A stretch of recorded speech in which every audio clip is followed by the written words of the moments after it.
All right, everyone. Here we have 3 SMA inverters.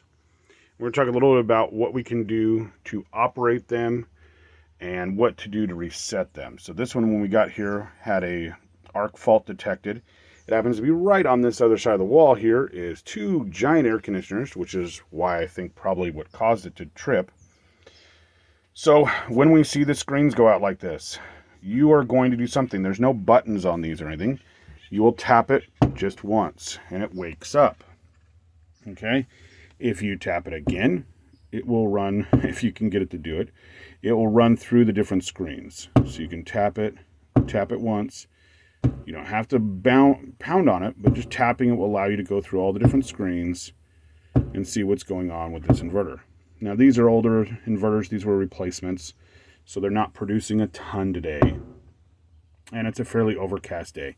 So this particular one's hasn't ever really produced very much because they're smaller units. These were old 2,000 watt units that we replaced with these nicer 3800s a few years ago.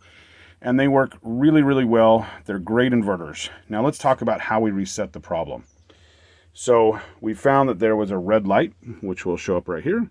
And that red light is saying that it has an arc fault. Usually there's a code right there. You can call SMA and they'll tell you what the code means. I happen to know that the code meant that we had an arc fault. So there's a few different ways to take care of it. I usually like the easiest way, in my opinion. Come over here. This happens to be inverter number 3. I turn off the AC power first. A comes before D. Turn off the AC power. Then I come up here to the dial, which can sometimes be mounted underneath the machine.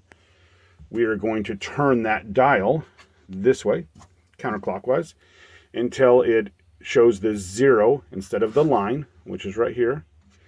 And we're going to leave that off for a minimum of 10 minutes. I really like the 10-minute window. Set your alarm, go do something else in your truck, come back. Once I did that, I turn back on the AC power. I turn back on the DC switch, and I wait. And this can take 5 to 10 minutes. This is a process that we'll have to go through, and it will, like I said, take a few minutes. Once it all sets back up again, you're looking for this number right here, the P wattage, which on this one, I don't know if you guys can see that or not because it's kind of blurry on these screens, but it's 311 watts right now. That is the power that this one can produce because of how few panels are on the string. Now, if it persists with the light coming on, you can wait for it to come up and throw the error code, and immediately within 10 seconds, whack twice on the screen.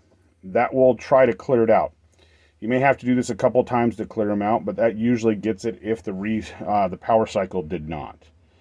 So as always, guys, have a great day. Hope this helps. This is a real simple video, but have a great day and a Merry Christmas.